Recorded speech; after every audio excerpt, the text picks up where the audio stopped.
ជាងគេនៅទ្វីបអឺរ៉ុបប្រទេសរុស្ស៊ីច្បាស់អត់50-50ត្រូវតើទៅអត់តមែនអូយឈប់មានញ៉ាំលុយមើលសំណួរ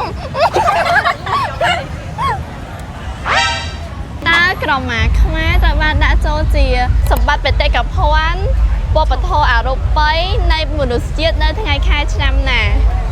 កតែឆ្នាំបានទេអត់ទេយកតែឆ្នាំស្រួលហ្នឹងអូឥឡូវឲ្យហ៊ានមកឲ្យឆ្លើយមើលថ្មីហ្នឹងឯងខ្មែរខ្មែរយើងចូលបេតិកភណ្ឌថ្ងៃខែឆ្នាំណាអូទៅបោះប្រយោគឡើយបានតែពីរនាក់បានឆ្លើយចោលតោះ1 2 3ខែ11